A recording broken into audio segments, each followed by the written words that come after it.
everybody, welcome to another episode of the Job Seeker series. This episode is specifically dedicated to LinkedIn. So the very first thing that I want you to be aware of is how your profile picture appears. So this is an older picture of myself. It's a couple years old. I am planning on updating this this fall. My hair color has changed a little bit and I've aged a little bit, but I promise you it does not have to be anything fancy. So I specifically chose a neutral colored blazer. The green top underneath is like a spandex workout top that I had gotten from Old Navy for $3. The necklace pairs nicely with the blazer, but is not distracting. It adds a little bit of elegance and class without being too blingy or eye-catching, I guess. My hair is neatly down around my shoulders. I have a nice, pleasant smile. The angle is flattering. But guys, I did this with an 8-megapixel camera at the school I was going to, and just asked my friend to take 6 or 7 different shots, and I would pick one of those and go forward. So I'm standing in the library. The lighting is fairly good. I receive the pictures and I upload them onto my computer, and I kid you not, I erased blemishes with Microsoft Paint. So we're talking an 8-megapixel camera. I think I wore jeans, so I didn't even have a full pantsuit, but I did have a blazer. You could do a button down, you could do a very nice polo. It kind of depends the industry that you work in, how formal you want to be. A necklace that I just had laying around, and I just wanted to be clean and neat and presentable. And this picture, I've actually gotten multiple compliments on this picture. So it doesn't have to be complicated, but if this just is not an area that you're comfortable in taking care of yourself, reach out to a couple photographers in your area. See if they would be willing to take 1 or 2 headshots for you for $35 with a really nice camera. Maybe they'll even edit for you. I don't know. You got to ask. Don't know unless you ask. So that was kind of a tangent, but the picture is so important. It is not a selfie. It is your professional image that you are sharing with the entire internet. They might not ever look at your profile, but if you share something, like something, comment on something, your picture and your professional title does appear for the entire internet to see. So that's what I wanted to talk about first, get that off my chest. Whew. So please pick a professional picture, have a friend take some for you. You can change them out regularly. If you have one and you want to change it in 2 months, do that then. But it needs to be professional, and really consider what I mean when I say professional. So Jessica Jones, she's an administrative professional. This is entirely editable. So a lot of this is going to be information transferred over directly from our resume that we created yesterday. I used a lot of generic made up things for her, so she doesn't have the beautiful icons available to her. Like, for example, I chose her school is State University, but here we have that professional summary, the exact same thing that I put in the resume. Now, do take liberty and kind of expand on this if you want. I have a more prose version of my resume where I kind of write out my experience and why I chose to do an internship, a seasonal position, and go to school at the same time, and because I am currently job seeking the type of industry that I'm looking for. So mine's actually 3 paragraphs long. It's a summary about my past experiences, my current position, and what I'm looking for going forward. People might not expand it and read it. You'll see that there should be a ... section here if it was longer, and people can expand it and read it. But those first 2 sentences are really what's going to shine. So if you have multi-years of experience, or you're pretty knowledgeable in your specific area of the industry, it might not be necessary to do 3 whole paragraphs here. That professional summary, the 2 sentences about why you're the greatest and what kind of a company you want to work for, that should do it for you. Now, LinkedIn is going to encourage you to add information to your profile. And at one point, I had everything on my LinkedIn profile that was applicable: volunteer opportunities, internships, recommendations, actual course names while I was in school. And I wouldn't encourage everyone to do that. I would actually encourage people to leave their strengths on their LinkedIn profile and as many strengths as possible, but you don't need to add the fluff to the LinkedIn profile. It's not really doing you any favor. So if it's something that's kind of wishy-washy or isn't directly related to the industry that you're working in or positions that you want to hold in the future, go ahead and leave those off. But if you're trying to bulk up your profile, maybe you're newer into the industry or you're a recent graduate, perfectly fine, leave it on there. Time will tell what you should be able to remove. Now, we're going to come back to that, but I wanted to highlight here that this is an opportunity for you to kind of expand beyond what you put on your resume. So for this specific position, this is the position that Jessica Jones is currently holding. It's the position that she has been in the longest, and Novo Resume does limit you on the amount of text that you can put in any given box, like any box whatsoever. And I found that to be a benefit because I am very, very wordy. I use a lot of run-on sentences. It's just a style problem that I have with my speech and how I talk. You noticed. I'm sure you noticed already. But this is an opportunity to add things that she maybe wouldn't have wanted to add on a resume that someone's going to receive, skim for the highlights, and then maybe review a day or two later. This is an opportunity for her to include that information. It could pick up if someone was doing a very specific search in the area for someone with this particular knowledge. So for example, she could also host and coordinate bagels and, oh gosh, I can't spell. Bagels and, I don't know, bagels and questions with head attorney quarterly. Again, I'm just making this up, but this would be an opportunity to kind of add things that are important. They add value, but they just didn't make the cut on the resume. The resume has to be very to the point. So that's a valuable thing that she does. She hosts them, she coordinates them. I'm sure that brings in clientele. You could even add those figures in there and really brag about that. This is your profile. This is your opportunity to brag to the entire internet why you're the best at what you do. So we have to add her third position on here, her very first position, which was with, excuse me, Jessica, I don't remember exactly, the Albert County Clerk of Courts, which was a made-up thing. I mean, Albert County is a real county in Denver, or not Denver, Colorado. I'm sorry, Denver, and the entire state of Colorado for that error. I apologize. And it looks like she was there from July 2006 to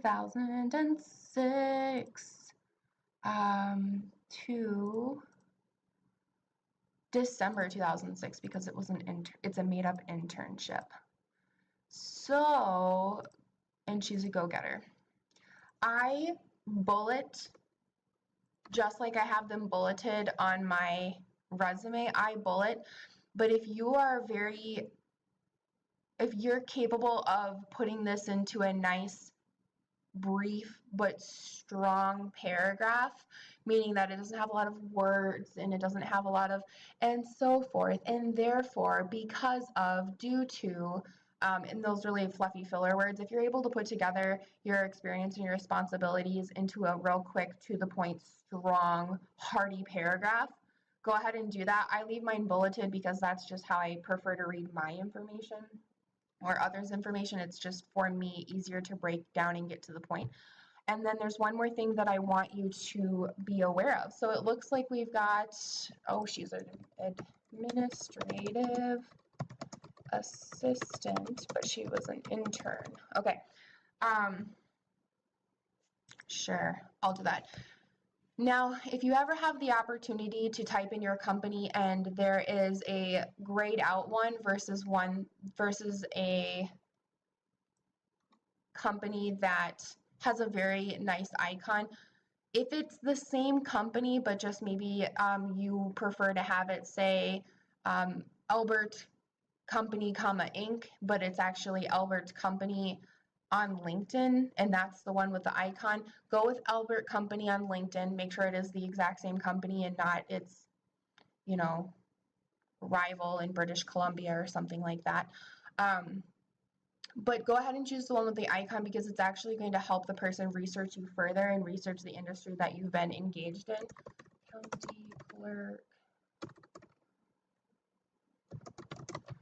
Reports. Okay, but since hers is made up, she doesn't have one. And then last but not least, if you have any media to upload, go ahead and do so, but really think, is this something that I want to clutter up my profile with, or is this something that I can reproduce as needed?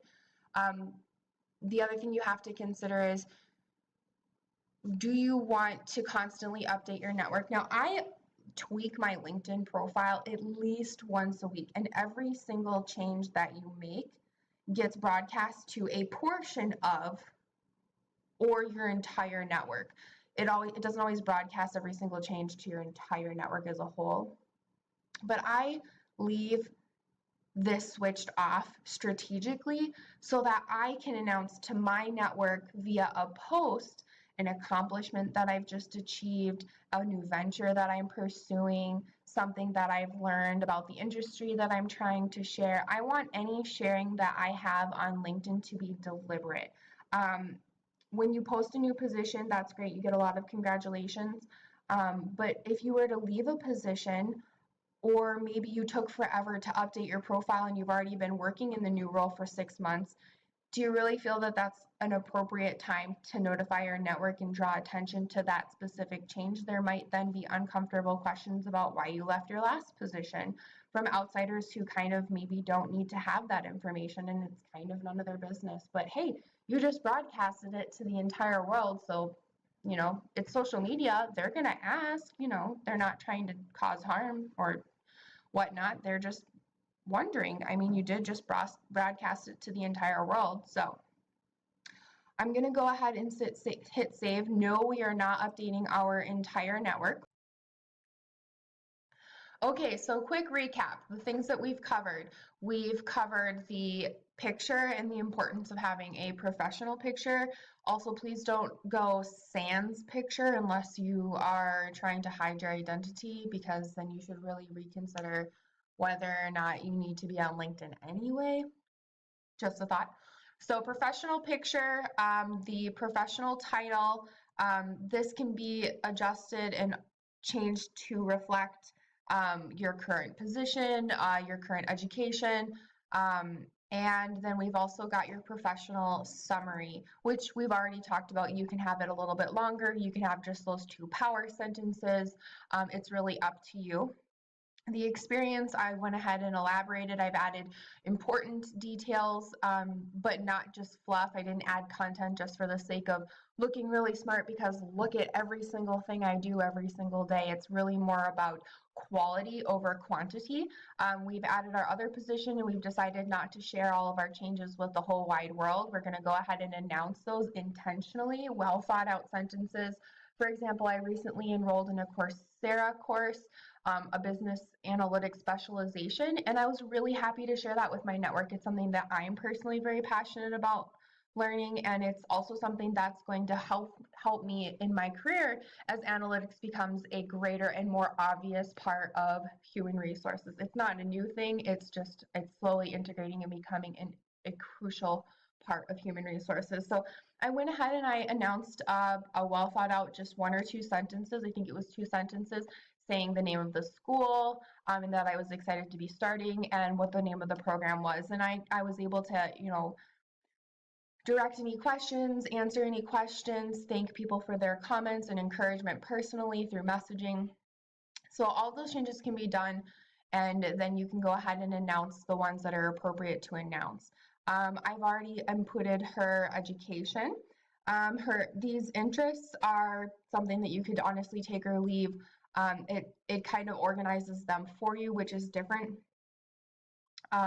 Now, we can definitely add skills, just like we had on the resume. We've got some skills and competencies over here, as well as some personal projects and some volunteerism. For the sake of time, because this is getting a little wordy, I'm going to go ahead and just say Microsoft Outlook. What else? Why did it say done? Add new skill. I'm not sure what I clicked there. Let's say QuickBooks. This is definitely the place that you want to add multiple skills. Filing. Filing, add new skill. We could say customer service. And what this does is this category, no, I do not want to update my network. What this specific category does is allows your network to go in and endorse you for these skills. So let's say that Jessica Jones is fairly confident about her negotiation skills. And then what can happen is she can say, I want my negotiation skill to go to the very, very top. Filing, not that important. Save, and therefore she can ask her network, or her network can voluntarily come in and click and recommend that, yes, I know that Jessica Jones is good at negotiation. I'm going to go ahead and just click to endorse, and it will actually keep, I'm pointing like you can see, it will keep a tally of how many endorsements per skill a person has. And if you have something that you really want to, that's new to you, that you really want to boast that you've learned this new skill, you can go to your network and politely message them and ask them and say, I've been working on this new skill. I've been working on email merging. And you can say, I don't know if that's the skill. You can say, dear Sandy in such and such law office, that's a connection on my LinkedIn network, right? So she's messaging Sandy, dear Sandy, I was wondering if you could please take the time to endorse me for email merging on my LinkedIn profile. It's a new skill and I've used it twice. I'm happy to show you how I do it if you're interested. Let's catch up for coffee, networking opportunity. And I'd be happy to return the favor if there's any skills that you would like me to endorse. This is not to be abused. You don't just go to someone's profile and endorse and then expect them to endorse you back. But, in this message that she wrote on LinkedIn, Jessica, has obviously worked with Sandy to some degree. She has explained how she's grown this skill. She admits that it's fairly new to her, but, she's also willing to say, that she'll come over and be happy to, catch Sandy up to speed if this is a skill that Sandy is interested in learning, if Sandy doesn't already know or just wants a new technique. And it isn't just a pointed, I want this for that tit for tat kind of message. It's also an opportunity to say, hey, Sandy, when's the last time we caught a cup of coffee or lunch? I'd love to catch up and see how things are going, for you, if you've had, any other changes in your professional life, etc., and so on and so forth. So that's a multi-purpose message, obviously, but it's well thought out, it's polite, and it does serve a purpose. And this is going to help boost your content. That's going to make you more searchable to LinkedIn recruiters and so on and so forth. So go ahead and fill out this puppy and have it very strong. Go ahead and max it out. I've maxed mine out. Go ahead and review it. Just set yourself a reminder to review it at least once a year. Get rid of those fluffy ones, and I'm sure there's more hard-hitting skills that you can add to this.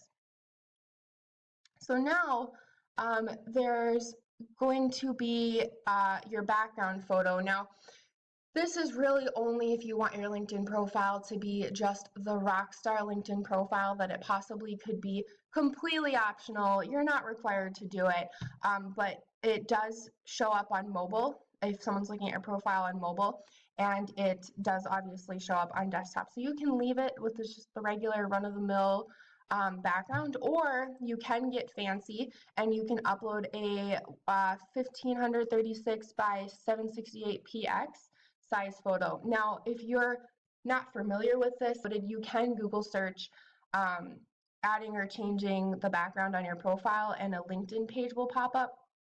And there's even a little video, but essentially it needs to be a JPEG, a GIF, or a PNG. It can't be any larger than 4 megabytes, and it has to be the 1536 by 768p. So I have used this website in the past. The nice thing about this website, linkedinbackground.com, is it doesn't have a ginormous variety of background photos, but it is copyright free. So the Creative Commons Zero license says that you can copy, modify, distribute, and perform the work even for commercial purposes without asking any permission. You can use their photos, they're saying, without having to basically cite your source, essentially, is what they're doing. So I have already clicked on the blue matrix, which is awesome and totally transferable to different industries, finance, tech, on, and so on and so forth. And it's sitting in my download folder. There it is. It's just ready to go for me. Now, it doesn't meet the pixel requirements, but we can work around that. So if you click on the image to download it, it's going to go into your download folder on your desktop.